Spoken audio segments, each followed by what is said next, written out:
interesante. No sé si dice Carolina que van a aprender, ojalá, y ojalá aprenda yo también. Creo que cualquier diálogo tiene un poco como, y cualquier encuentro ese horizonte, ¿no? Yo, si quieren, empiezo a conversar un poco de dónde nace la serie, que creo que puede ser interesante, y a partir de ahí vamos como conversando.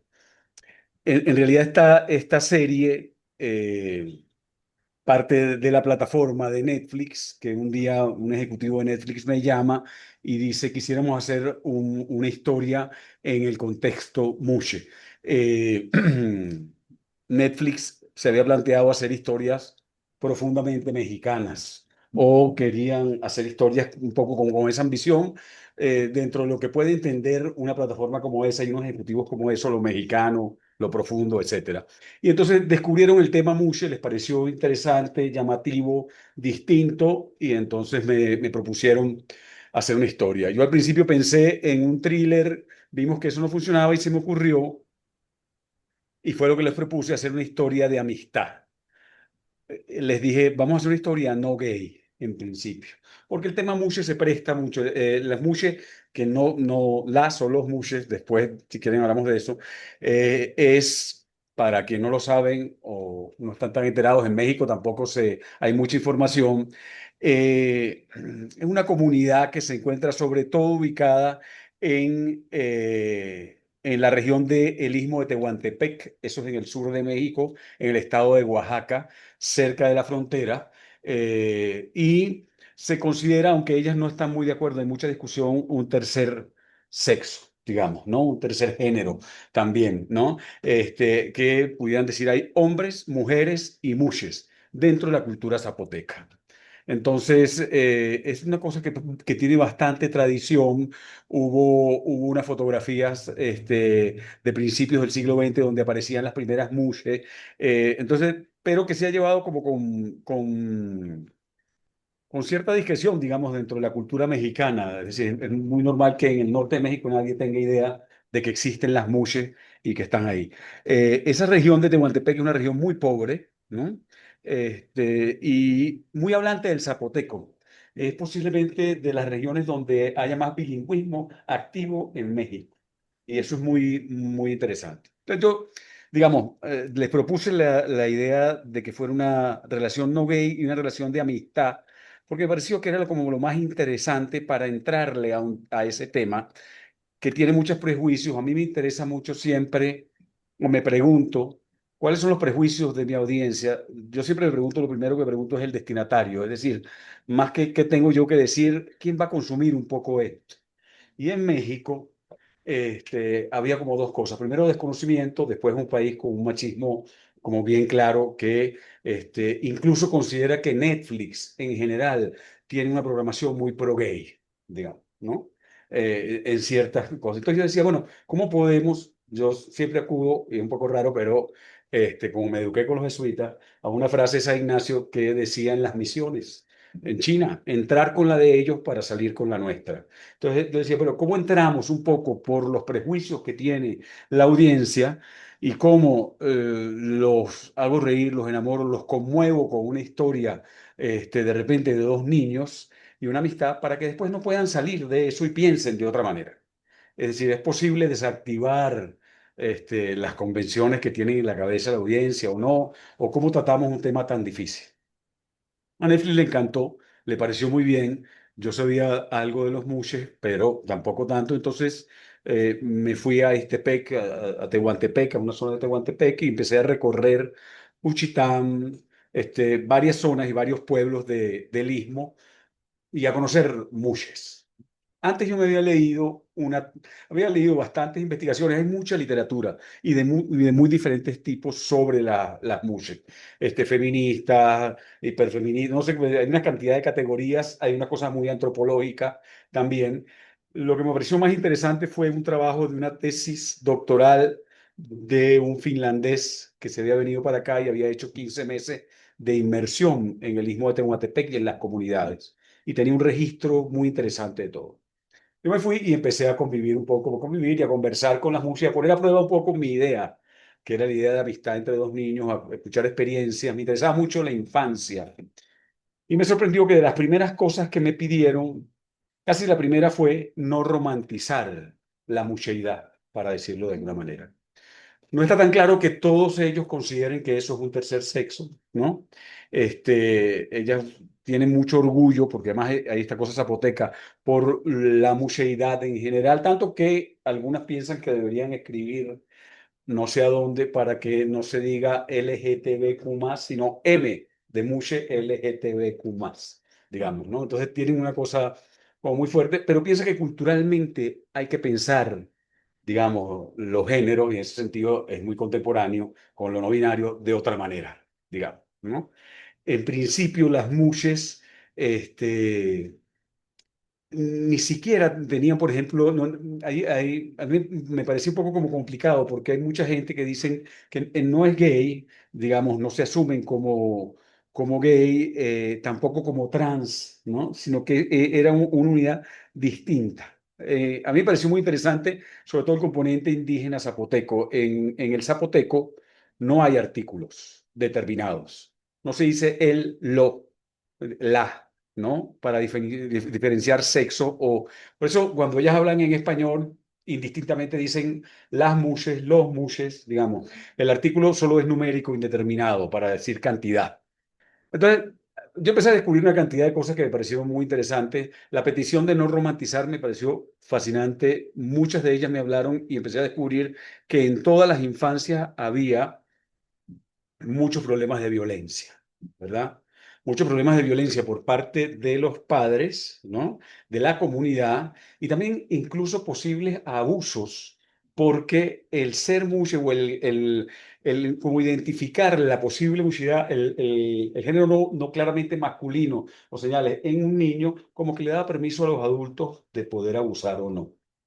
Y eso me pareció, digamos, que esto que para los ojos de cierta gente es el paraíso queer, digamos, el Istmo de Tehuantepec y las Muses, escondía también otra cantidad de complejidad. Entonces me pareció que el cuento podía funcionar, que la amistad entre dos niños podía funcionar poniendo a un niño que venía de un hogar hetero, pues, fuerte, con un padre machista, y a otro niño que de alguna manera tenía la experiencia de transicionar, digamos, no clara, digamos.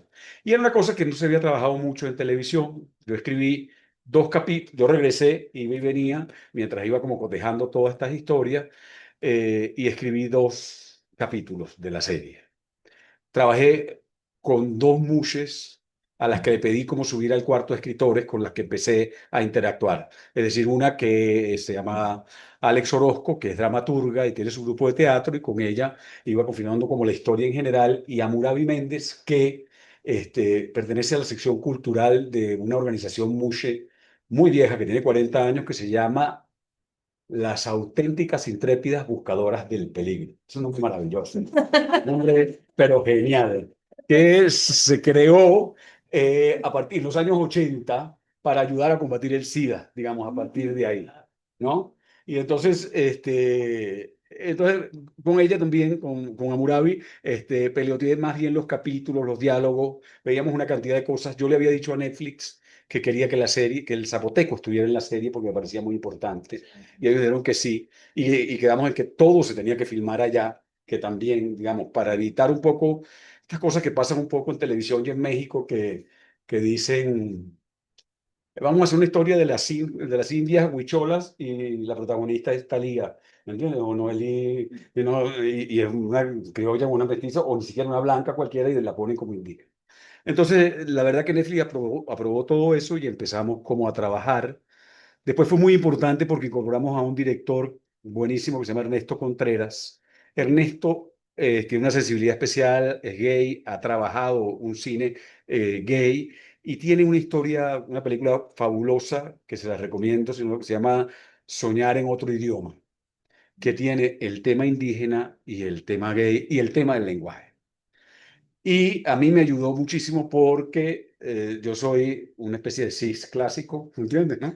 Y entonces tenía yo una serie de cosas y su mirada era muy importante para mí y las discusiones, incluso las peleas que podíamos tener, buenas, los debates, ¿no? A mí me parecía eso que era genial.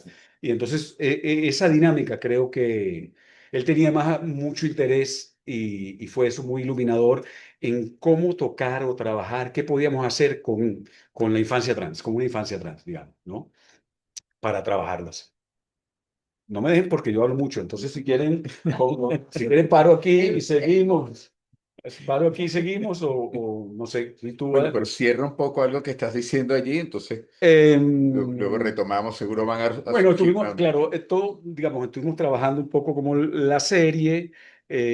Yo pensaba que había que tener este ciclo de la infancia. En un momento Netflix quería agrandar esa infancia. Yo pensaba que había ser 8 capítulos nada más y pasar a la adultez. En el fondo era cómo hacemos una gran historia, un gran cuento de amistad que se enfrenta a todas estas convenciones. No solo los procesos internos de cada uno de ellos, con la mayor libertad y la mayor complejidad posible que permita la televisión, que no es una industria que muchas veces tolera bien la complejidad, ¿no?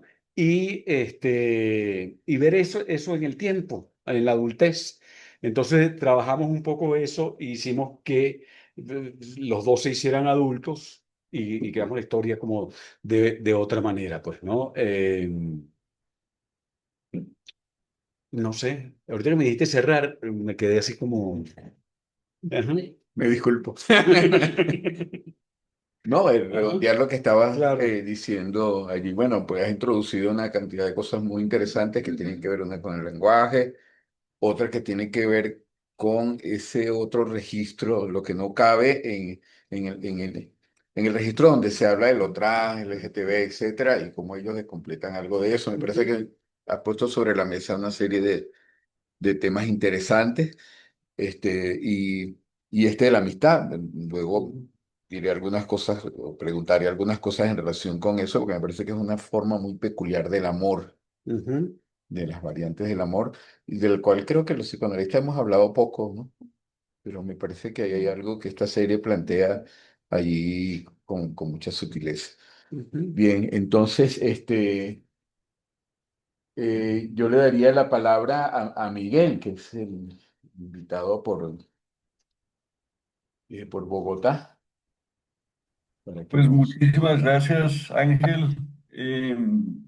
Y muchísimas gracias, Alberto. Realmente es interesantísimo escucharte, eh, lo que nos has podido compartir y tal vez solo quisiera comentar dos cosas que tal vez ubico como dos grandes temas de la serie que me parecen muy interesantes y me encantaría oírte al respecto. Esos dos temas son, por un lado, el tema del secreto y el otro es el tema de la amistad, que tú ya lo mencionaste. Me parece muy interesante que efectivamente hay muchos secretos, pues el título de la serie es El secreto del río, ¿no? Entendemos que es ese crimen o esa muerte, esa familiar cuyo cuerpo yace bajo el río y el silencio de estos amigos frente a eso, y hay un lugar ahí importante, hay una dimensión de secreto ahí. Está también el secreto, que es como un secreto a voces, que también es muy interesante porque hay a la vez un rechazo social, hay una aceptación y rechazo social a las mushes y hay un rechazo, digamos, a la sexualidad de las mushes, pero también hay la iniciación sexual de los hombres con las mushes. Y entonces me parece que hay una transmisión interesantísima de ese secreto y luego los hijos de esos hombres que se han iniciado sexualmente con las mushes son las que van a matonear a, a este chico en el colegio por ser afeminado. Entonces hay una dimensión ahí también de que me parece que es muy interesante en esto. eh, como por un lado la aceptación de las mushes, pero el secreto que es que hay una práctica sexual de estos machos heterosexuales con las mushes. Em, También está el secreto de la madre de Manuel, que es sobre su enfermedad, ¿no? Que no le cuenta a él y me conecta con la amistad. digamos, me parecieron muy interesantes las escenas en el mar. Me parece que la ida al mar son unos momentos reflexivos, son unos momentos decisivos. Hay una primera ida al mar luego de que tienen esta pelea a puños en el colegio y se van los dos chicos muy emocionados de haber ganado esa pelea y van al mar y aparece Solange y le dice Sicarú y le pregunta, ¿qué es Sicarú? Entonces ella dice, lo bello, y le dice, como el mar, y le dice, como la amistad. Y luego ese nombre es el que ella tomará como su nombre para nombrarse a ella misma. Y eso me parece que también hay todo un movimiento ahí muy interesante. Luego habrá una segunda ida al mar, luego de, no sé si es ya cuando ha muerto la madre y también Solange le dice, eh, él le dice, ¿por qué mi mamá no me dijo que estaba enferma? Y le dice, porque es un secreto, todo el mundo tiene secretos y eso está bien.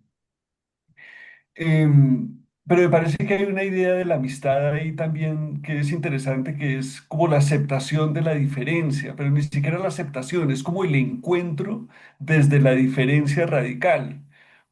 Toda la serie me parece muestra lo insoportable de la diferencia del otro y de alguna manera en eso absolutamente diferente estos chicos se encuentran y tienen que volverse a encontrar siendo ya adultos, ya con su sexualidad desarrollada y ahí bueno, toda esta tensión y confrontación, pero como volver a encontrar esa dimensión bella de la amistad que es muy única en la serie, ¿no?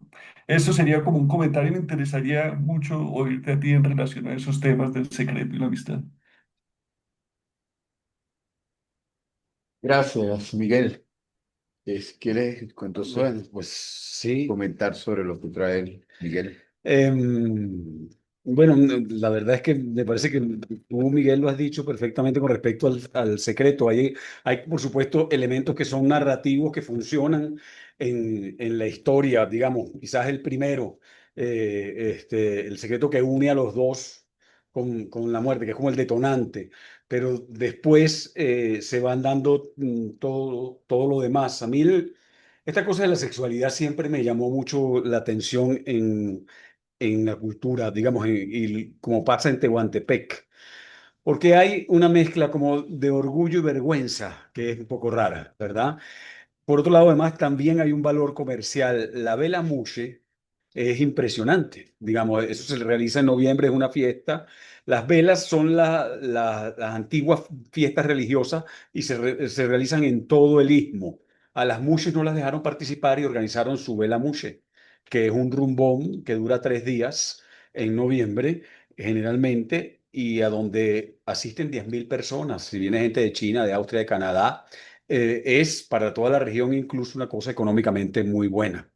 Y entonces cuando tú les preguntas qué hacen las muchas, dicen, no, si todos los extranjeros vienen, son felices, se disfrazan de mujeres y se vuelven locos, ¿no?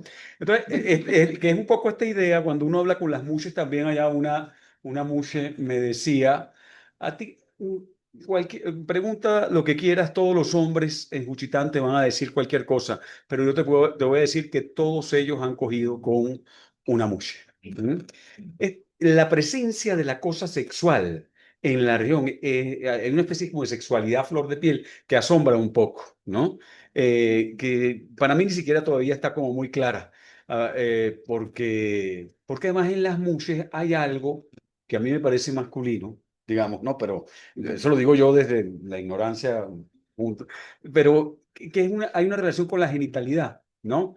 Y que les gusta provocar todo el tiempo. Entonces, voy a poner un ejemplo. Yo fui con una mushe que Carolina, que es muy buena poeta además, y entonces estábamos hablando y le decía, me sorprende mucho la relación que también se establece mucho de la mucheidad y todo esto que establecen con el alcohol, con la fiesta, porque sí tienen mucha relación, hay mucha fiesta todos los días, se visten, no sé cuándo, y con la madre, que es otra cosa súper directa, la madre y la abuela, impresionante, ¿no?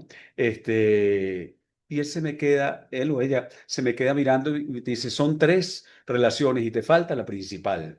Y yo digo, ¿cuál es? Y me dice, con la verga, ¿no?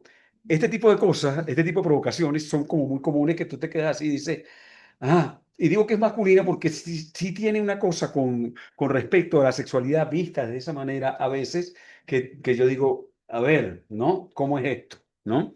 Este, entonces, eso a mí me sorprendió un poco y tiene que ver incluso con esta cosa de que tienen mucha prestancia. Dicen que las mushes es una de las cosas que... Hay un dicho en Tehuantepec que dice, donde hay mushes no hay hambre, que son muy trabajadoras y que son muy buenas para los negocios, ¿no? Es parte como un poco de la tradición. Entonces también se encargan, están en el mercado, tienen negocios. El oro es muy importante en la cultura mushe y en toda la zona. Entonces todas las fiestas que hacen se ponen. Entonces para una mushe ser capitana de una vela o mayordoma, ser la importante y salir con su mamá es una cosa como fundamental. Entonces hay una cosa donde tienen una prestancia, una cercanía, un prestigio, una importancia en las comunidades, pero por otro lado, también hay otra cosa donde, como decías tú, en la infancia pueden haber sido muy maltratadas, ¿no? Entonces, esa combinación me resultaba a mí como muy interesante.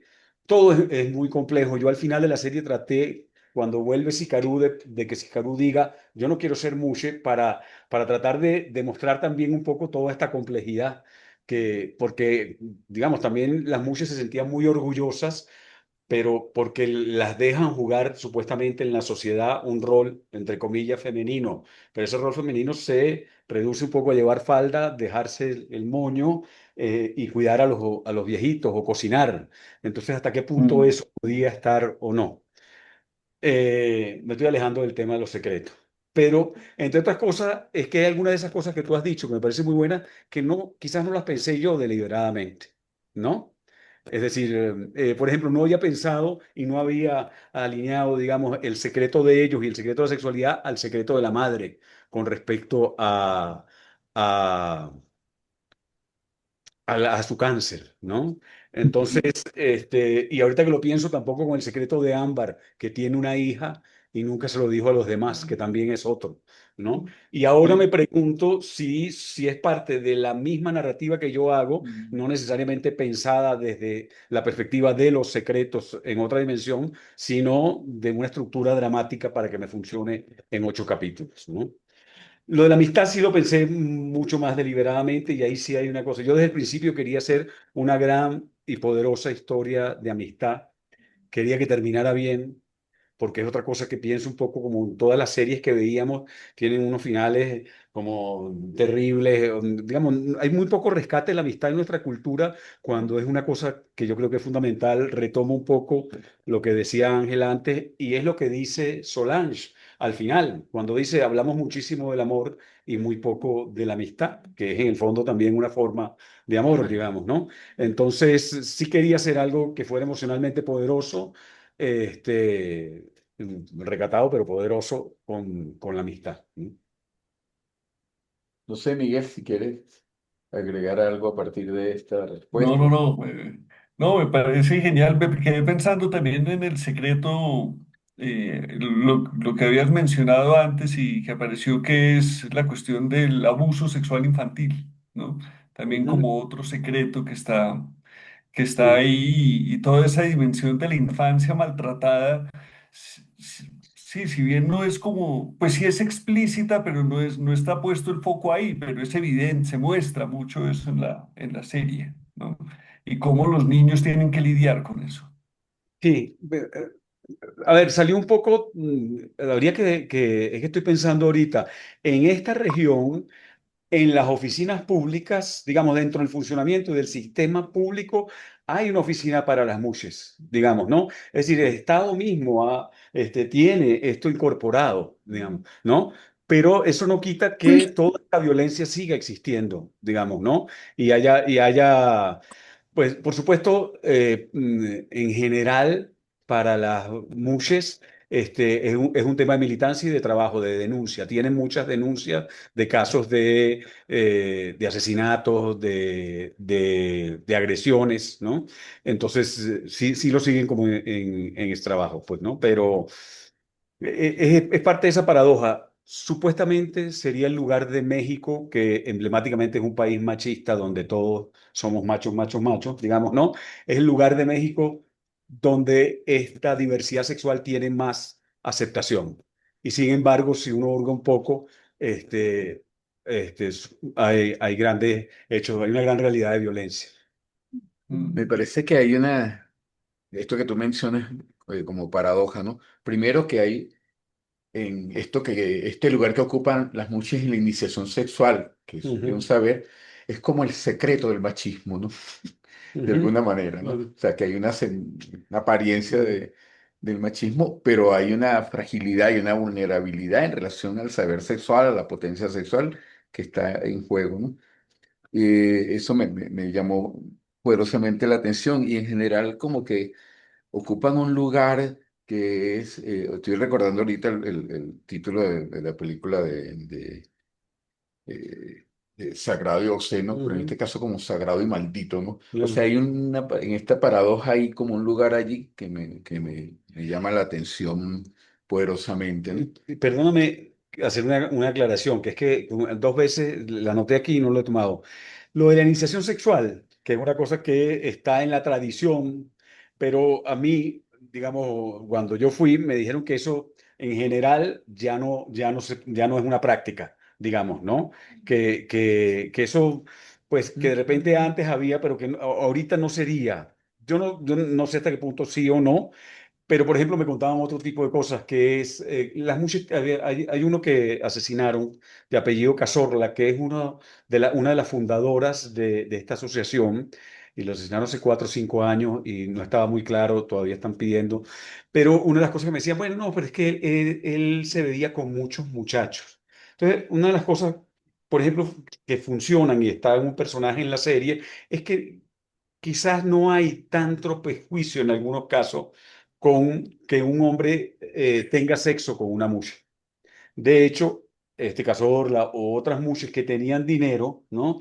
Decían pues que había una relación que podía ser un poco como este, pues no sé hasta qué, no sé qué nombre darle, pero pues tenían como estos muchachos que iban para allá con los que tenían sexo y ellos los ayudaban económicamente o le Mm, daban plata.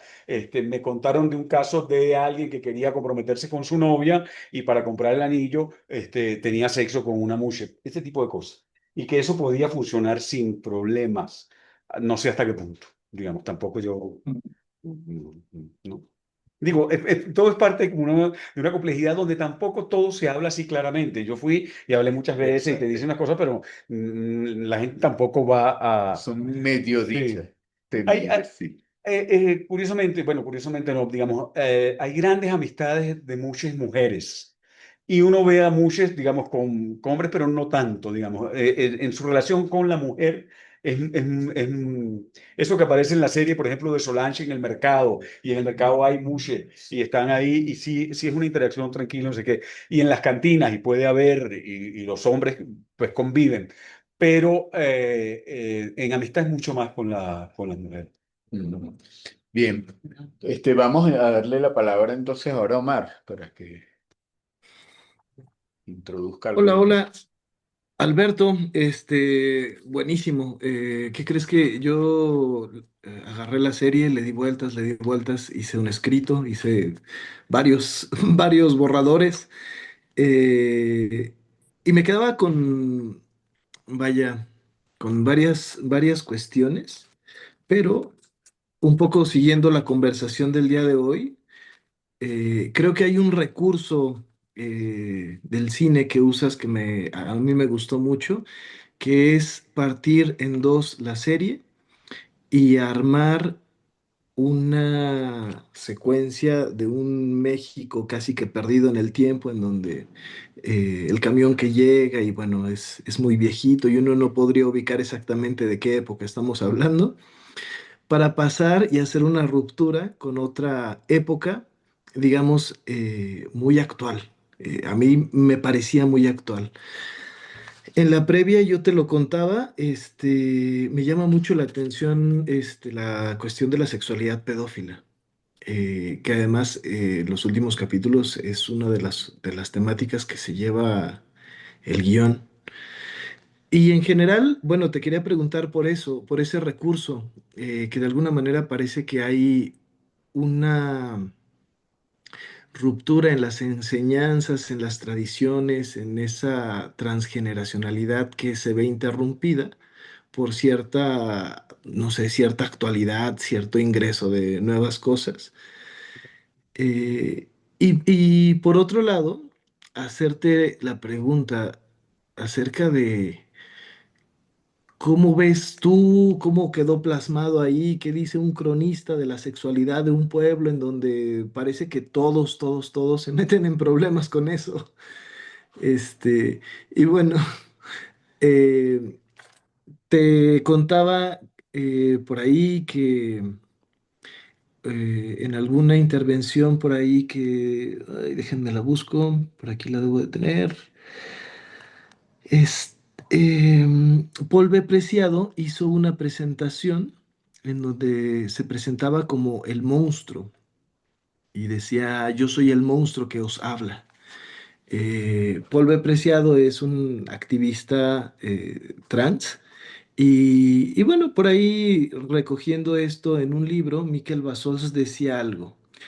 Decía que monstruo venía del monstrum, del mostrar, que en la antigüedad tenía como ese hablar de un suceso sobrenatural o un acontecimiento o testimonio de los dioses, que más o menos se fue perdiendo, pero a mí, bueno, cuando lo dice Paul B. Preciado, cuando lo dice Miquel Basols, me parece más que interesante cómo la sexualidad mushe se les ve tan, o sea, los confronta, ¿no? O sea, es algo que tú decías que la gente, que los mushes dicen, pero que la gente no acepta del todo.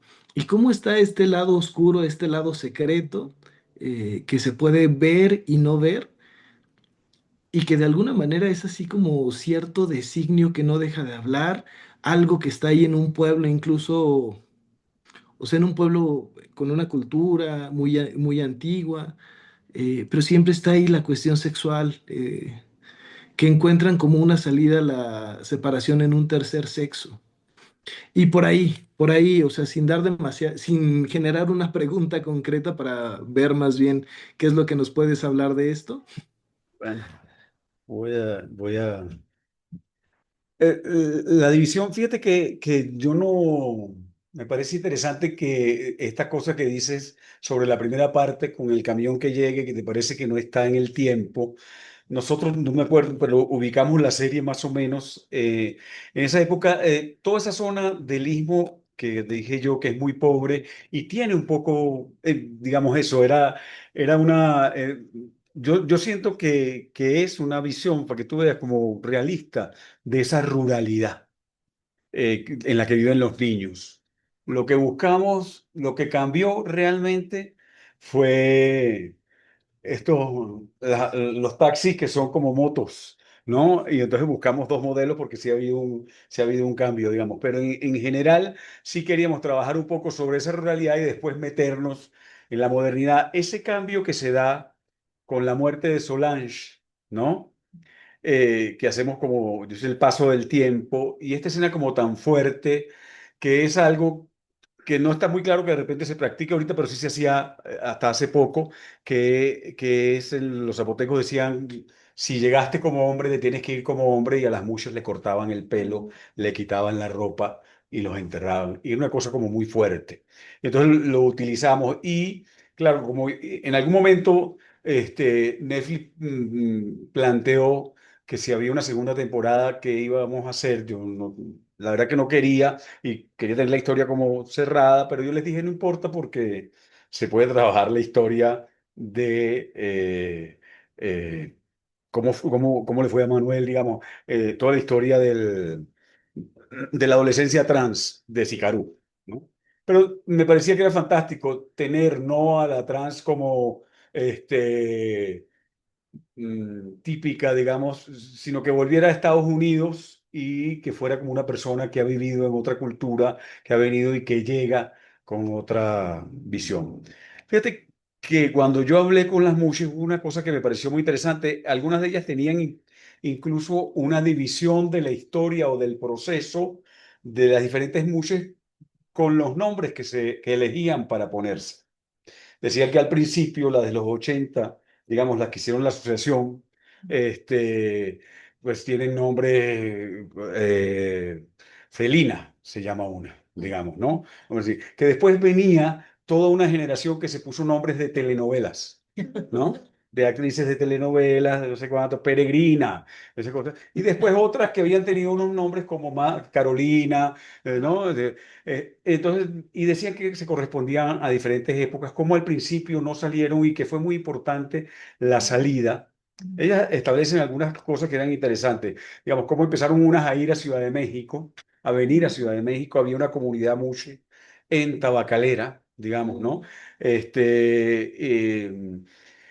Cómo empezaron incluso también que era una cosa que no tenían y que me pareció muy interesante, con la venida a la capital a operarse, que era una cosa que no estaba en Tehuantepec, ni siquiera estaba como planteada.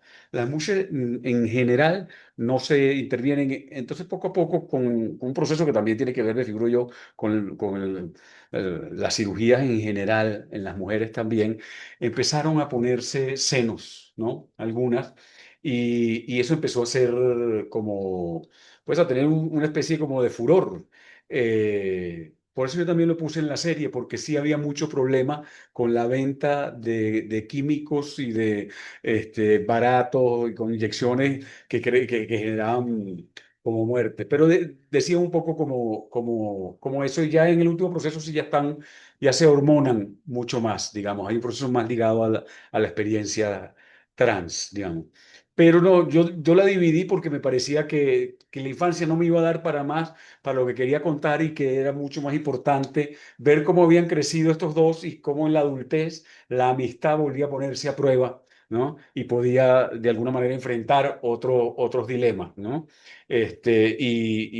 Bueno, ver a Sicarú ya como Sicarú en esta identidad y los problemas que podía tener Eric, ¿no? Hay algo que a mí me gusta mucho porque yo le preguntaba cómo se explican ellos en algún momento de Tehuantepec, que sea ahí y en México, en ese lugar de México donde hay mushes. O sea, ¿qué pasa aquí? Ellos tienen una explicación mágico-religiosa que a mí me gusta mucho. Como ya no me importa tanto ni el racionalismo, ni el materialismo, ni nada de esas cosas que antes me importaban. ¿Me entiendes, no? Me lo explicaron en dos pueblos. Y es San Vicente Ferrer, creo que se llama el patrono de la zona, iba caminando sobre México con tres saquitos. El saquito de los hombres, el saquito de las mujeres y el saquito de las mujeres. Esas eran las semillas. Y al pasar sobre Tehuantepec se le rompió el de las mujeres. Y las semillas de los muses cayeron y se regaron toda la zona, digamos, ¿no?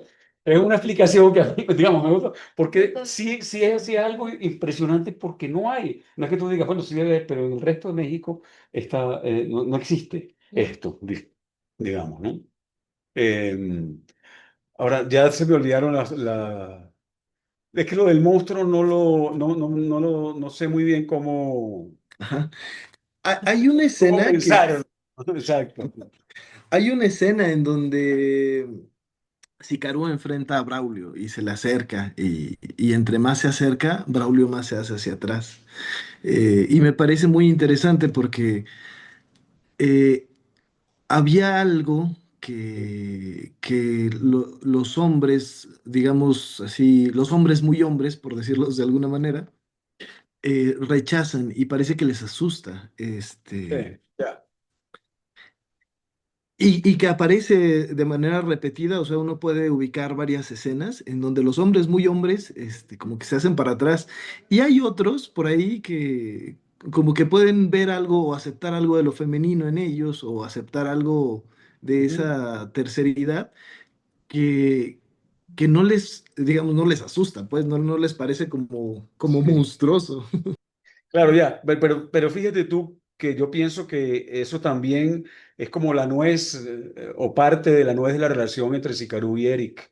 Digamos, Eric juega y la serie juega con ese temor de Eric a qué es lo que siente o desea con en su relación con Sikaru. Digamos, ¿no? Está trabajado en la trama como un poco sobre eso y es como bueno, es posible vivir la amistad, la libertad y sin temor a lo que deseas o no, o sin que eso comprometa o no tu relación sobre la cual tú puedes decidir. Entonces, yo creo que también es algo que está presente. En el caso de Braulio es como muy claro porque es el machito de pueblo y Sicario en un momento se le enfrenta a decirle a ver y se le acerca para asustarlo, digamos. Y Braulio también se asusta cuando su compañero policía le da unas cifras del alcohol, ¿no? Y le dice ¿no? Una cosa que también me contaron allá. Yo todo lo que me contaban lo incorporaba, o lo que pueda incorporar, pues, digamos. Entonces, digamos, yo creo que una de las cosas, o por lo menos que para mí funcionan y que es bueno en la narrativa, es tratar de traspasar las perplejidades propias o las perplejidades de la audiencia a la historia, a los personajes. Poner las preguntas ahí, poner esas dudas, aunque no tengan respuesta, pero que aparezcan y se verbalicen, y que de alguna manera eso construye un poco la historia. Mm. Yo quería, ya que estoy en la No, por favor. No, Mexicana y mujeres, ¿no? Por aprovecho. Dios.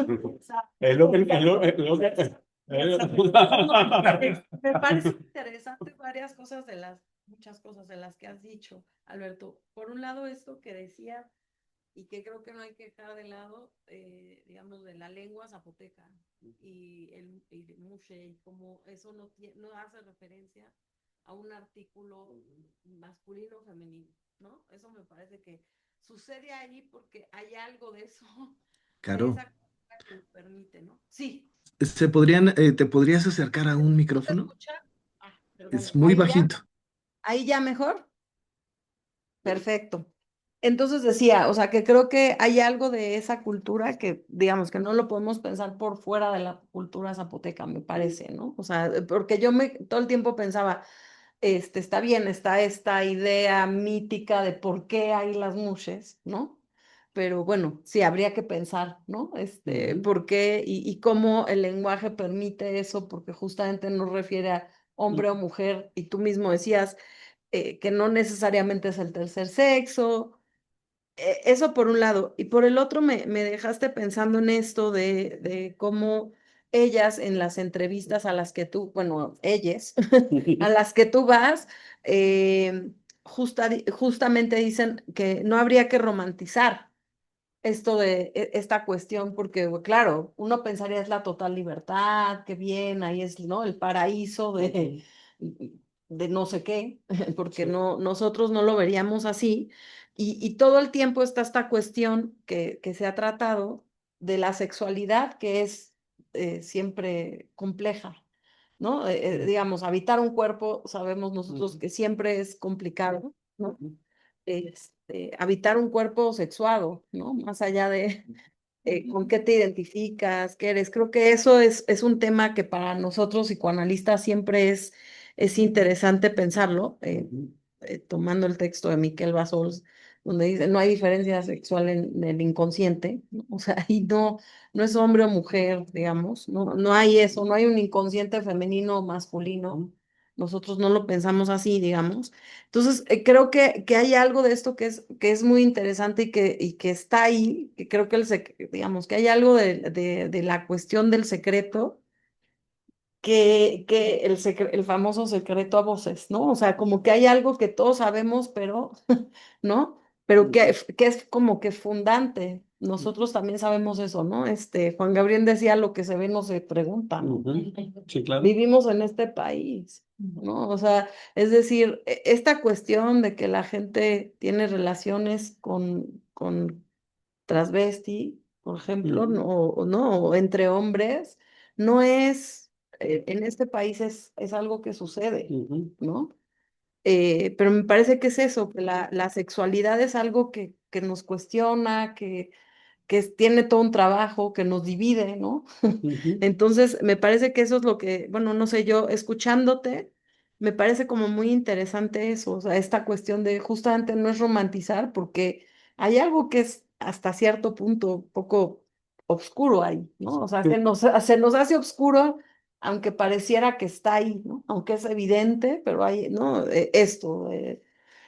Sí, fíjate que yo pongo en la serie una cosa que me dijo a mí, creo que Felina, em, que es la definición mejor que me pareció y es absolutamente como imprecisa, ¿no? Ella me dijo a mí, yo no me siento cómodo siendo hombre, pero no ambiciono ser mujer. Me pareció, digamos, ¿no? Entonces dice, entonces me dice, soy mujer. Que claro, Es pero una es una cosa insolución. que era como esa definición que es como imprecisa. Hay algo, otra mujer me hablábamos y hablamos de la infancia. Ella me decía que había un cambio últimamente, que cuando ella empezó, tendrá ella 45 años, en las mujeres, y que eran parte de la tradición, tenían como un poco de vergüenza de su sexo, digamos, siempre. Y en las relaciones sexuales no era una relación, digamos, eran fundamentalmente pasivas, ¿no? Y ella me decía que se había sorprendido con un novio nuevo que tenía, porque en la relación sexual de repente había metido la mano y le había tocado su genital, digamos, ¿no? Yo la verdad es que siempre me quedé desde el principio muy sorprendido con la libertad y la falta de pudor con la que hablaban del sexo con un desconocido, ¿entiendes? ¿No? Blanco y venezolano, que llegaba a decir, oye, tengo una historia y tengo una idea, ¿no? ¿Entiendes? ¿No? Y entonces siempre, digamos, en una cultura determinada como la mexicana, donde la cosa del altiplano y el pudor es lo fundamental, ellas estuvieron siempre como muy dispuestas a hablarme y a dar como estos detalles que me impresionaban también.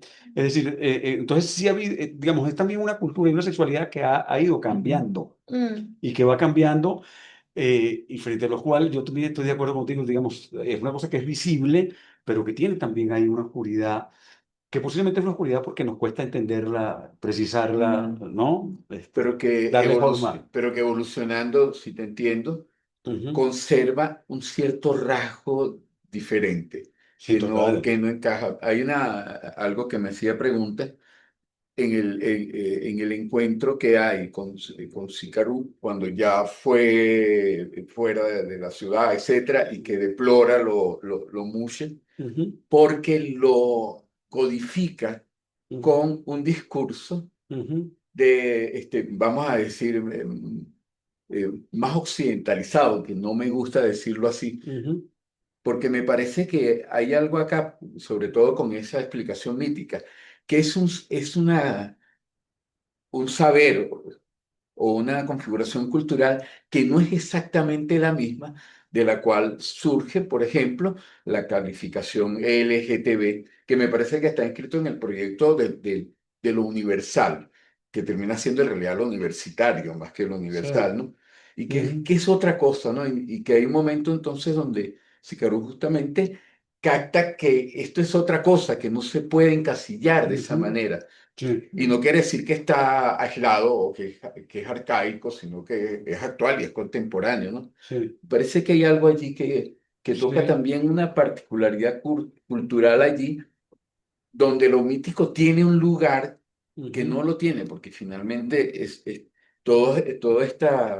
estos discursos de la perspectiva, por ejemplo, de género, están enraizados en un discurso universitario, en las distinciones claras y distintas, así sean con un infinito, por ejemplo, pero que me parece que ahí marca que hay una peculiaridad acá que no se absorbe pero directamente y que sí. tampoco es que es contradictoria, no, está en otro registro, me parece, no sé qué piensas Sí, no, no. de Pero eso. es que yo siempre he pensado que esa dificultad para categorizar lo mushe le da una gran posibilidad a lo mushe de hacerlo distinto y de hacerlo complejo y no hacerlo comprensible. A mí me parece que eso es bueno y yo lo relaciono también con los sí. zapotecos. Digamos, a mí me asombró muy gratamente.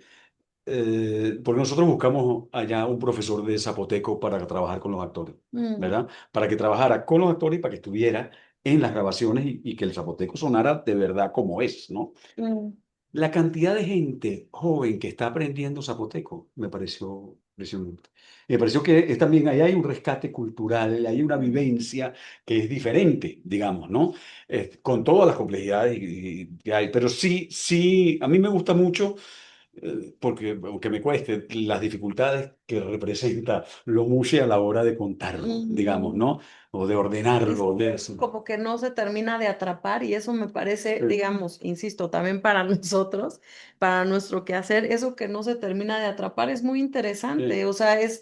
no es la definición, es como, Sí. ¿no? O sea, es algo de la lengua, está, ¿no? Esta persona, el leye que dice yo no soy, ¿no? No me identifico como un hombre, No pero me siento no cómodo, me es lo siento, mejor. no No me siento cómodo eso. siendo hombre, Siendo hombre, pero no ambiciono. Es que las dos cosas son buenísimas. está O sea, la comodidad mi con mi solución. género. Exacto. Mushe, y me parece maravilloso que alguien Es encuentre como- sí. esta persona lo encontró así. Exacto. No sabemos, Es muy ¿no? O peculiar sea, que diga que no ambiciono. no Exacto. Es que las dos ambición. palabras son maravillosas, la comodidad y la ambición. Sí, me parece muy bonito. Bueno, acá hay participaciones. Omar también quería decir algo. ¿Cómo así? Omar. Ah. ¿No? Bien, bien. Bien, de hecho, los que llaman la atención son los definidos, ¿no? Es muy interesante la serie porque eh, el padre de Eric, en un intento de definición y en un intento de generar cierta tradición, impone como una línea que hay que seguir de manera muy tajante y si no, la violencia. Un poco jugando entre la indefinición y los definidos son los que llaman mucho también la atención. Ujú. Sí. Eh, Ajá. ¿Aquí en la sala? Sí. Bueno, qué linda conversación. Yo no vi la serie, pero te quería preguntar, siendo que tomas el tema de la amistad y que decían al inicio, bueno, que a ti te interesó mucho el tema de la amistad, que querías entrar por ahí, no tanto por el tema de lo trans o de la homosexualidad. ¿Cómo pensaste el conflicto? ¿Cuál es el conflicto entre los personajes? ¿Cómo avanza, ¿no? En la serie? ¿Cuál es el impedimento? Me quedo con esa curiosidad. Obviamente la voy a ir a ver. Pero, digamos, como cuando uno escribe algo, una obra dramática, siempre está eso, no hay un deseo y un impedimento. Entonces bueno, te quería preguntar sobre eso. Y justamente porque siempre es más fácil, ¿no? Hablar del amor, la pareja, todo es como más matado. Pero la amistad, vaya que tiene pasiones, ¿no? Entonces, bueno, me quedé con esa curiosidad. Sí, fíjate que es buenísimo.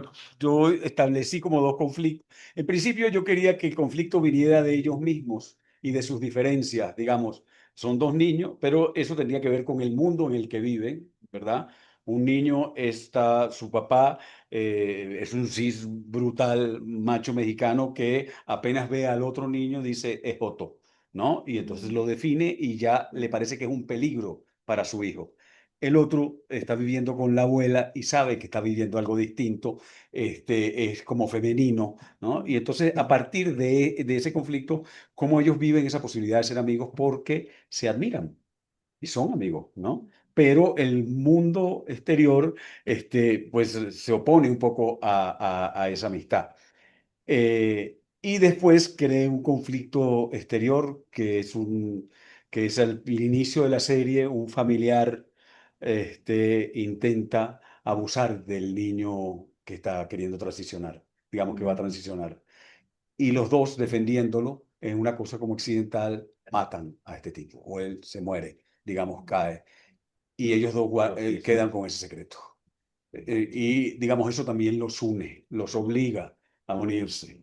Entonces, pero mientras tanto, la amistad va. Hay un crimen, bueno, hay de las dos cosas. Ajá, exacto. Exacto. Oye, hay un misterio que resolver. Sí, que no podía ser tan sencillo. Eso. La amistad no da para tanto si no hay sangre. Ajá. Pero estaba hablando como una ejecutiva de Netflix. Exacto. Exacto. Sí. Mariana quería ver también como allá. Sí, por favor, Mariana, vente. Con- Sí, hola. pide la palabra. Ok. Muchas gracias por su intervención. Yo sí vi la serie, me encantó, fantástica, se atrapa uno y estamos ahí. Yo vivo en Francia y la comunidad mexicana lo aceptó súper bonito su trabajo y nos recomendamos la serie unos a otros. Hay dos cosas, puesto que evocan el momento del crimen, me parece que hay la pérdida de un objeto, no es así, Sí. de una medalla, de un collar que queda ahí Exacto. y que los niños al final saben que si lo encuentran van a hacer el nexo. Exacto. Entonces me parece muy bonito porque es el objeto para mí como del deseo que está ahí, nosotros psicoanalistas, que está en el entre dos. Ya. Y esto también es importante, el objeto del deseo queda ahí hundido, escondido y va a revelar algo, ¿no? De todo eso y si encuentran esta muestra y la van a buscar y es ahí donde se comete ahí el hallazgo, creo, después Sí, hay un sí. retorno. Y la segunda, para nosotros psicoanalistas, también como decía, no soy hombre ni soy mujer, entonces me evoca eso, el entre dos, ¿no? Lo que Lacan habla entre el deseo y la falta, lo que se encuentra circuncidado, que sitúa circunscrito, eso mejor. El, de- el deseo que está ahí circunscrito Ya. en el entre dos, no soy uno ni son otro, y es también entre dos muertes también, y es toda la reflexión entre lo que Sade también habla sobre el deseo y Antigone, ¿no? Las dos Claro. muertes. Entonces, interesante, pasar de mujer a hombre es como dos muertes, no es ninguna ni la otra y es algo nuevo, pero en medio, el entre dos. No sé si algo podríamos decir de esto. Tal vez podemos tomar estas dos intervenciones. Claro. Sí, que hay acá, digo, para alojarlas, dado la hora, de y la frase Sí, que vente, decías, vente, yo me vente. quedo con no me siento cómodo y no ambiciono ser. Ahí la cortaría, ¿no? Porque justamente, ¿no? O sea, es esto que plantea el psicoanálisis. Nadie, nadie es dueño del hecho de tener un cuerpo, siempre estamos incómodos y también está la ambición del ser, ¿no? Que me parece que justamente en esta época hay como una confusión con eso, ¿no? Con una identificación, una identidad con algo del ser mujer, por eso la broma del inicio, que él se quedó así como diciendo, ¿de qué hablan estos? Pero bueno, es que tiene que ver con eso, o sea, ¿qué es ser hombre, ser mujer? Ahí no, estamos medio perdidos, ¿no? Bueno. vamos a tomar entonces de Guille y de María Auxiliadora brevemente. Estaba Raúl Y primero. Raúl, ajá. Raúl, Guille. Raúl está primero. Sí, Raúl, Ok. Guille y María Auxiliadora. Y entonces a partir Gracias. de entrando en el cierre de la conversación. Ah, Raúl. muchas gracias. Oigan, pues yo quería retomar esta parte de Paul Preciado que escribe esto después de que es invitado a las jornadas de la ESEF. Y entonces hace todo este escrito que está rarísimo, que dice que parece que no pasaron. O sea, que viendo la grabación de la jornada de la ESEF, o sea, en el escrito dice que 3,000 psicoanalistas lo abuchearon. Y bueno, en la grabación se ven aplausos, ¿no? Se ve júbilo de tener a Paul Preciado, alguien del tamaño de Paul Preciado en la escuela. Pero bueno, el título se llama Yo soy el monstruo que les habla y viene de un cuento de Kafka, que es Informe para una academia, que se trata de un chango, bueno, de un gorila que aprende a hablar.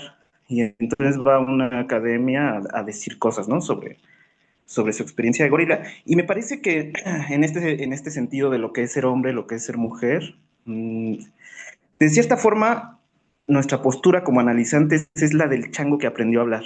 No tiene mucha idea de la naturaleza o de la esencia del cuerpo que habita, pero bueno, va y habla. Entonces, a mí me gusta mucho, al menos el título que eligió Paul Preciado por eso, ¿no? Porque involuntariamente nos da cierta orientación con respecto al género o a la identidad de género. Por cierto, hay una obra en México que lleva 35 años, se llama El Gorila, que está basada en ese cuento. Creo que es la obra que más años lleva montada en el país. Y bueno, no sé si están familiarizados con el término llevar agua a tu molino, pero el próximo mes, Areli Leworio va a coordinar un seminario en el que vamos a colaborar Guillermo Chi y yo, que justamente trata de esta forma de acercarnos desde el psicoanálisis, desde la orientación lacaniana a lo trans, sin pensar mucho en si tenemos, así como no suponer que Ángel es un hombre al principio, no suponer mucho del trans, sino una postura así de docilidad y de escuchar esa experiencia de lo trans. Y ya, gracias.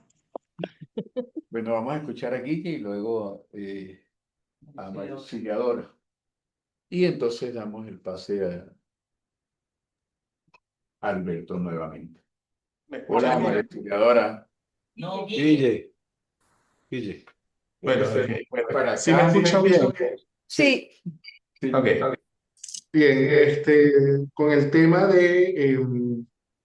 eran dos preguntas más bien sobre los personajes que de alguna manera es un cuestionamiento también, digamos, si eso fue de la realidad, de una experiencia, sobre todo desde tu posición, como has dicho, cis, hombre, pues bueno, hay una escena donde Sikaru confronta a Eric y le dice, bueno, tú quieres ver lo que yo tengo entre las piernas, o sea, ¿para qué quieres verlo? O sea, ¿para qué quieres verlo? O sea, ¿por qué deseas, o hay algo, una pregunta sobre el deseo de Eric? Y vemos que Eric es un personaje que está bastante conflictuado porque no queda claro si Eric está enamorado de Sikaru o si está o si tiene deseo sexual por Sikaru. Lo único que sé es que algo de los secretos de ese río es que cuando Eric llega el momento que la escena donde puede yo ver o decir, bueno, hay algo del reconocimiento de ese deseo, es donde Sikaru se está bañando en el río. Entonces, y que él la ve con, no sé, deseo, lo que sea, con lo que lo vea. Pero eso, esa confrontación que de ahí bueno, viene todo una cuestión dramática donde eh, otra mujer aparece y pues bueno, por ahí hay todo un pleito, ¿no? Pero esa confrontación de este hombre de descubrir algo sobre Sikaru, que parece que Sikaru mantiene en secreto también, que no, esa escena en particular, digamos, es una de las escenas que para mí me llamó mucho la atención, sobre todo para preguntarte cómo llegas a esa escena, cómo llegas a esa confrontación, que no es una confrontación fácil de hacer que... Bien, y también Solange. Solange creo que la enamoró a medio México y a medio mundo que ha visto la serie. Eh, y la curiosa posición de Solange, porque no es una madre para los niños, no ocupa ese lugar maternal, pero tampoco ocupa el lugar de maestra, de yo les voy a enseñar cosas de la vida, sino que hay algo en Solange como que no del todo se transmite. Ella le transmite algo de la amistad, pero como queja de por qué nos pasamos hablando del amor y no de la amistad. Entonces, una queja. Entonces, y además está toda esta cuestión de que es Solange la que de alguna manera sabe sobre el secreto del río y hace algunos movimientos para evitar que ese secreto salga a la luz. Entonces, y de alguna manera ahí creo que la palabra, como que hubiera sido el secreto, el nombre de la serie hubiera estado buenísimo, porque hay mucho, creo que ahí comparto mucho con Miguel, que hay mucho de lo secreto que se juega en esto de la serie. Entonces, por la cuestión de Solange, nada más que la magia, pedirte que la magia del cine funcione y que la revivan, por favor. Entonces, bien, muchísimas gracias y agradecido. Bueno, ahora sí escuchamos a María Auxiliadora y le damos la palabra a Alberto. Bueno, muchas Y gracias hola, María Auxiliadora. Hola, saludos. Por fin se logró el espacio. Eh, quiero rescatar el personaje de Paulina, la tenemos abandonada. como esa mujer, niña en su momento, amiga que ama. O sea, creo que es importante, además, este lugar que tiene con ambos, o sea, con ambos niños y luego adultos, y también con la experiencia de maternidad, ¿no?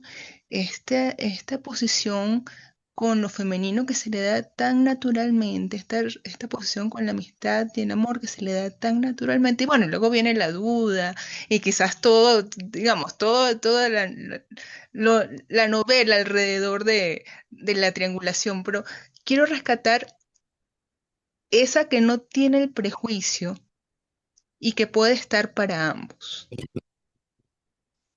como una figura fundamental, porque nos quedamos quizás un poco maravillados con colores, pero sin ella no hay, no hay trama en buena parte, ¿no? Diría yo. Entonces, bueno, era ese comentario, ¿no? Como esa otra mujer que va llevando la marea de una manera diferente. Mm. Igual que la abuela. Ujú. Sí. Perdón. Bueno, voy a tratar de ver esto. Estamos- No, con respecto a lo que dijiste tú, de la pulsera como objeto del deseo, me parece maravilloso, pero jamás lo pensé así. Digamos, eso le toca a ustedes, me parece sensacional, digamos. Y me encanta porque la próxima vez que me toque hablar, lo diré. Diré, no, cuando a mí se me ocurrió, no, no, pero sí hay algo que sí, fíjense que en el primer capítulo sí hay algo donde ¿qué es esto de ser hombre y ser mujer y qué es el deseo? Cuando Eric recibe la información del papá, este niño es Joto, ¿no? Va y deja de jugar con Manuel. Él se acerca y le dice, ¿qué te pasa? Y dice, mi papá dice que eres Joto. ¿Tú eres Joto? Y entonces el otro se queda así y dice, no le responde, dice, ¿por qué me preguntas eso? ¿Verdad?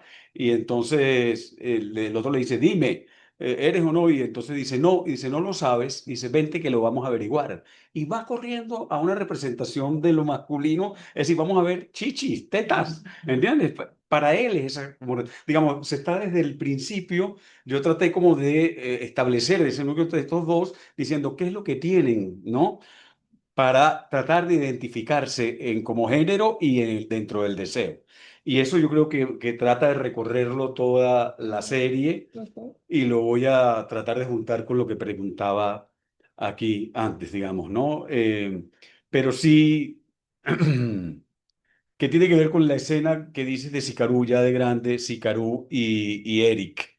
Que quieres, digamos, voy a explicar la carpintería de dónde viene esa escena. Yo quería como construir esta cosa ambigua, ¿verdad?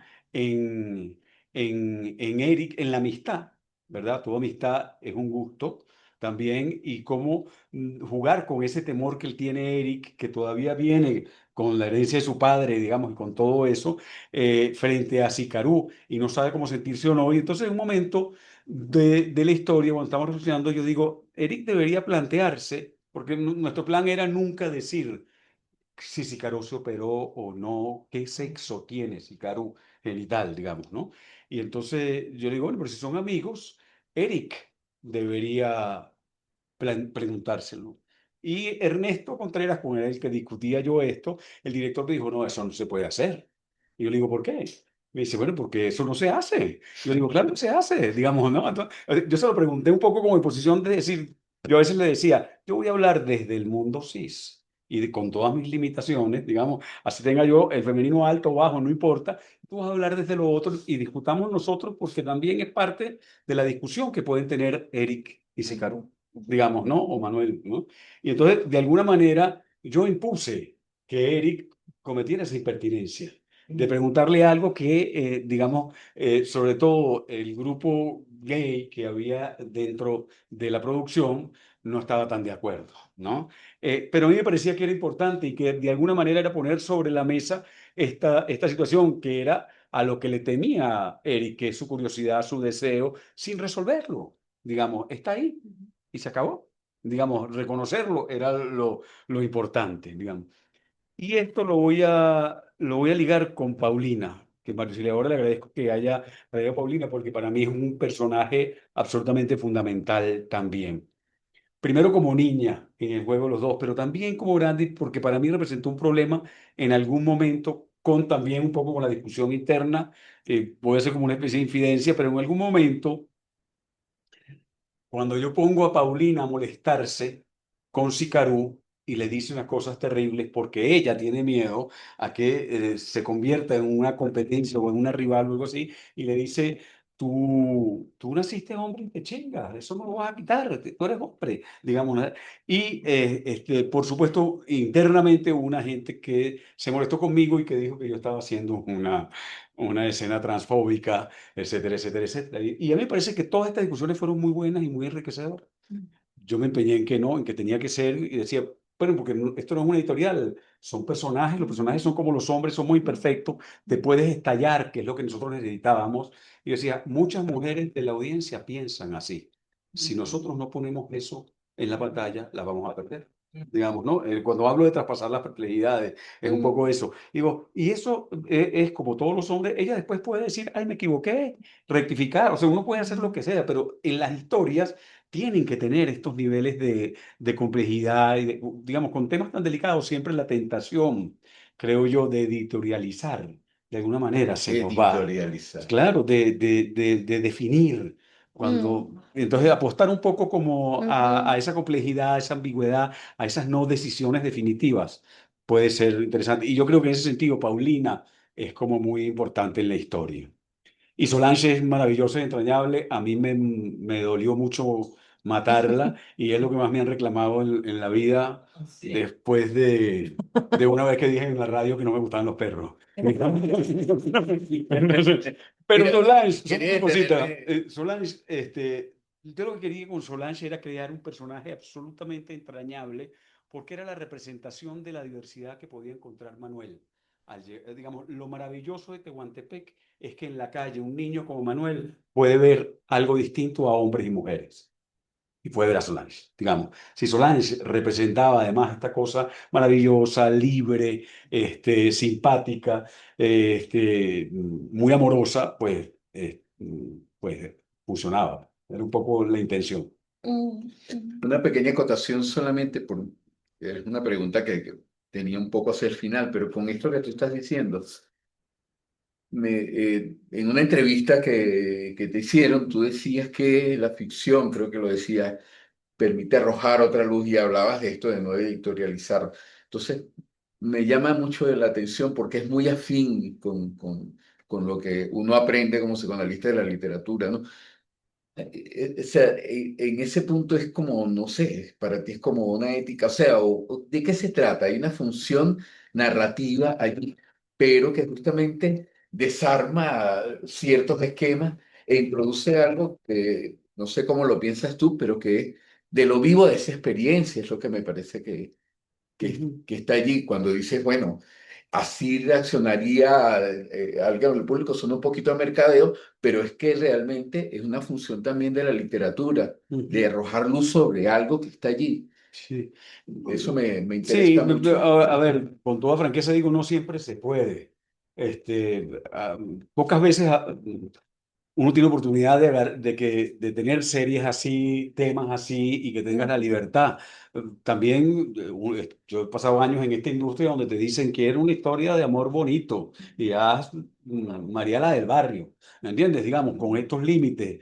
Entonces, aquí yo también tuve una posibilidad muy buena, se tener una cantidad y me encanta y ojalá Netflix se abra y otras a probar este tipo de experiencias donde se puede hacer esto, digamos, ¿no? El ABC de las narrativas y en plataformas donde también hay tanto dinero suele ser muy estricto, muy severo, con unos límites y un formato muy rígido. Entonces se enfrenta uno a unos ejecutivos que dicen, no, pero ¿qué es esto? Esto tiene que funcionar así. Tiene que haber un muerto en los primeros 5 minutos. Digamos, no, sí, claro. Es decir, la protagonista tiene que funcionar así. Esto tan vivo y raro, ¿no? Entonces, aquí se pudo dar, y yo sí creo mucho en eso, y sí creo que esto tiene un poder este, Fíjate, me reprimí porque como son todos ustedes, iba a decir un poder terapéutico, digamos, pero la narrativa tiene, ¿no? Un poder terapéutico inmenso, catártico, es decir, y la posibilidad de poner en la pantalla una cantidad de incluso dudas, preguntas que hagan que eso sea liberador, digamos. Ah, sí, pero es Diana, ¿no? Diana, ¿por qué no? Diana, nos gustaría que dijeras tu comentario. Hola, buenas noches. Hola, Gracias por la Diana. oportunidad, pero como estaban dando la despedida, agradezco mucho a Alberto Barrero por la transmisión. Me gustó muchísimo cómo logra articular estos dos tiempos, usando en sus propias palabras, traspasar la perplejidad sobre algo que sucede en la infancia, ¿no? Y queda en el orden del secreto, pero que no se tramita. O sea, porque esos niños no lograron poder porque no tenían con qué herramientas, ¿no? Y luego poner en un segundo plano, un segundo tiempo, esto de, luego en adulto, ahí se logra pasar eso a otro lugar y creo que es la amistad la herramienta que se usa como la tramitación, ¿no? Entonces me pareció maravilloso. Le agradezco. Gracias. Gracias, Diana. Yo quería comentar, Vente, vente. Ah, pues. yo vi la serie, yo conocía muy poco sobre los Munch, y pensaba que se trataba de simplemente eh, de trans, ¿no? Ajá.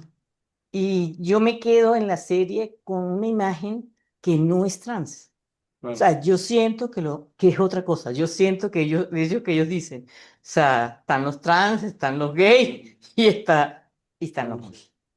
Yo percibo en la serie eso.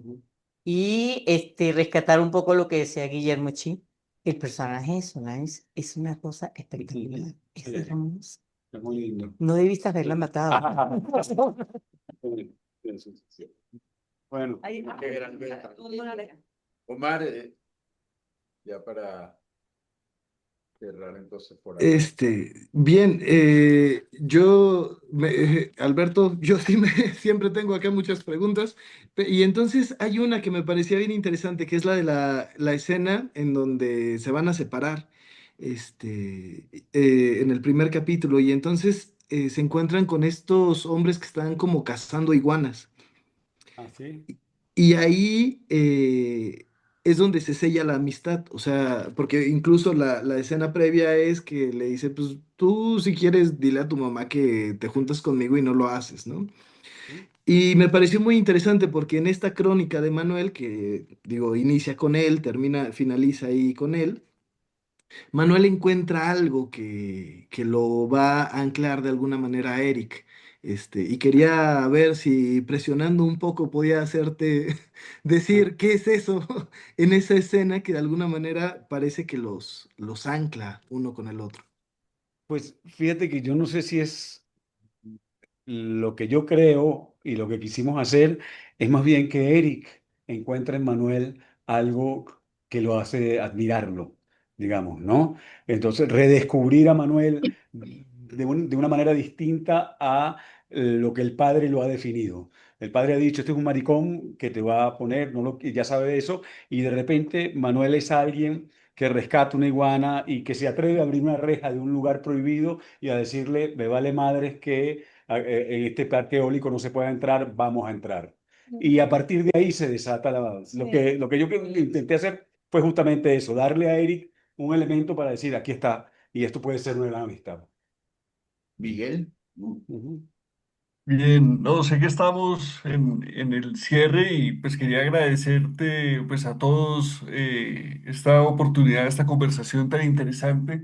Me he quedado pensando mucho en esta conversación sobre el vínculo entre la sexualidad y la lengua, ¿no? El punto donde algo de la sexualidad no termina de cerrarse, como hay invenciones culturales, hay invenciones en el lenguaje y me parece muy interesante lo que pudiste mencionar del zapoteco, del lenguaje, y no solo de las diferentes comprensiones sobre lo sexual que puede traer esa lengua, sino también el modo como ofrece y produce otros modos de la sexualidad, ¿no?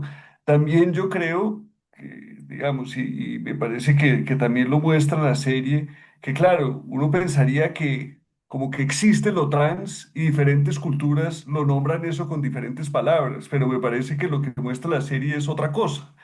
La lengua misma produce modos de la sexualidad diferente y hay algo del zapoteco que produce otra manifestación u otra expresión u otro modo de lo sexual y eso me parece muy interesante. Y me preguntaba si en esto que has estudiado de esa lengua y lo que pudiste ver eh, en el trabajo sobre esta serie, si ubicabas como tratamientos de lo sexual en el lenguaje mismo que fueran distintos, porque ciertamente algo del desparpajo y la apertura a hablar de lo sexual que te sorprendía está ahí, pero no sé si las mismas palabras que utilizan si hay algo novedoso en el uso de las palabras para hablar de lo sexual. No, no, fíjate que la verdad es que todo, a ese nivel, todo fue siempre en español, digamos, ¿no? Y no en zapoteco. Yo traté, en un momento, es interesante, de dónde viene el término mushe, ¿verdad? Ujú. Porque hay dos teorías, en principio, unos decían que venía del español antiguo, que del mujer, ¿no? Y que podía ser pero eso no está tan claro y la palabra mushe en zapoteco significa, va en una especie de mezcla, pero puede ser miedoso, fíjate, temeroso, que es Mm, también una cosa como interesante, ¿no? mm, Pero no hay una cosa muy clara con respecto a eso. Hay dos diccionarios zapoteco-español que son que están en línea además, que son más o menos confiables y están bien. Y después en Tehuantepec, en el Istmo, hay varios grupos a veces enfrentados, digamos, que discuten sobre la muchedad, sobre el lenguaje y de dónde vienen, cómo llamarse o no. Hay algunos dirigidos incluso hasta por una antropóloga mushe, digamos. Hay una cosa que está muy viva en esa discusión y que a veces, pues yo prefiero no meterme porque es como espinosa, ¿no? Digamos, hay cosas, toda la discusión sobre, hay unos que pueden hablar del tercer sexo o tercer género y otros que están absolutamente negados a eso, mm. ¿no? Pero a mí todo eso me parece que es parte de la riqueza. La no definición es una Claro, riqueza. sí, Sí, fascinante. Sí, sí. No todo, diríamos Exacto. nosotros. el- Y Exacto. no abundaremos en eso. Y hay mucho, mucho de ese no todo, de eso que se presentifica en lo femenino como algo que no llega a simbolizarse nunca del todo, no llega a encajar en ninguna parte del todo. Bien, te agradecemos muchísimo la No, gracias a conversación, ha ustedes, muy sido bueno. muy vigorosa, muy llena de detalles y cosas, y también a nuestros invitados por sus aportes y a los participantes, los asistentes. No sé, entonces le doy la palabra a No, la... A pues la presidenta.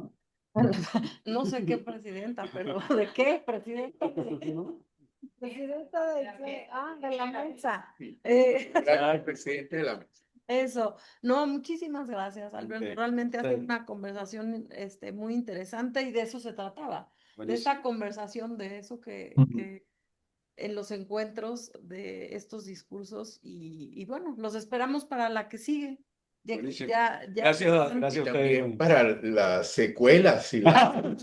Exacto, si hay No, secuela. No, no hay secuela, no hay secuela. No, para nada. No.